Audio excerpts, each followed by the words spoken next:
Hi, എല്ലാവർക്കും സുഖമല്ലേ? ഇന്ന് വെറൈറ്റി ദോശ ഉണ്ടാക്കാം. ചെറിയ ഉള്ളി, പച്ചമുളക്, മല്ലിയില, കറിവേപ്പില അരിഞ്ഞു വയ്ക്കാം. ഒരു ബൗളിലേക്ക് 2 കപ്പ് മൈദപ്പൊടി എടുക്കാം. ഉപ്പ് ചേർക്കാം. നന്നായി മിക്സ് ചെയ്ത് അല്പാൽപമായി വെള്ളം ചേർത്ത് കൊടുക്കാം.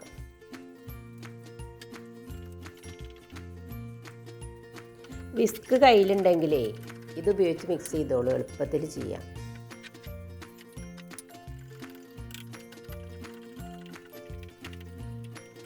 ഇല്ലെങ്കിൽ ഒരു കയ്യിലെടുത്ത് ഇളക്കിയാലും മതി.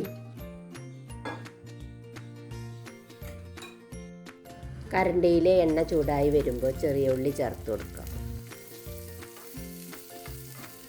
ഇനി പച്ചമുളക് ചേർത്ത് വഴറ്റി കൊടുക്കാം.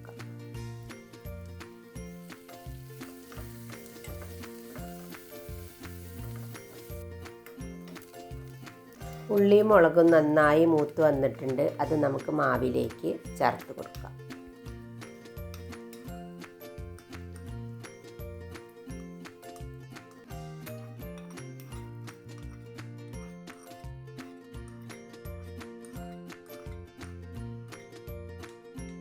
നന്നായി മിക്സ് ചെയ്യാം.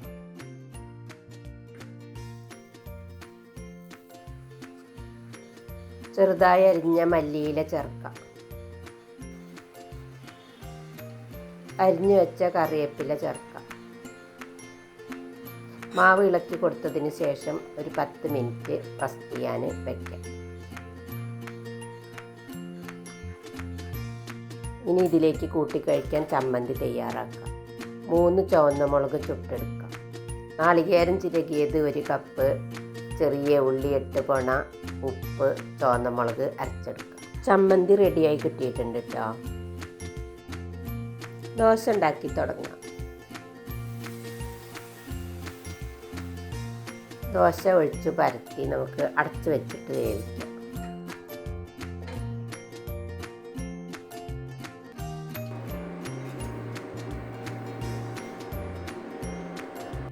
എന്നും അരിദോശ, ഗോതമ്പ് ദോശ, അങ്ങനെ വെറൈറ്റി ദോശകളുടെ കൂടെ ഇത് ഇരുന്നോട്ടെ. ഇൻഗ്രീഡിയൻറ്റ് മൈദയാണെങ്കിലും എപ്പോഴെങ്കിലുമൊക്കെ ഉണ്ടാക്കി നോക്കാം കേട്ടോ. നല്ല ടേസ്റ്റാണ് ഇത് കഴിക്കാൻ. ഒരു പൊറോട്ട ടേസ്റ്റാണ്.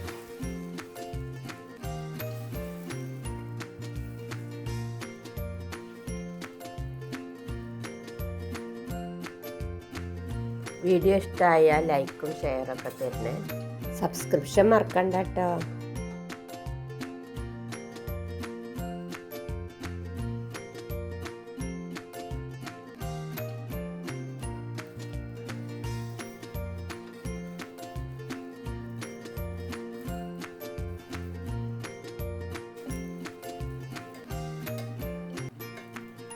പത്ത് ദോശയാണ് കേട്ടോ കിട്ടിയിട്ടുള്ളത്. അങ്ങനെ നമ്മളെ ദോശയും കട്ടച്ചമ്മന്തിയും റെഡി. അടുത്ത വീഡിയോയിൽ കാണാം. Thank you.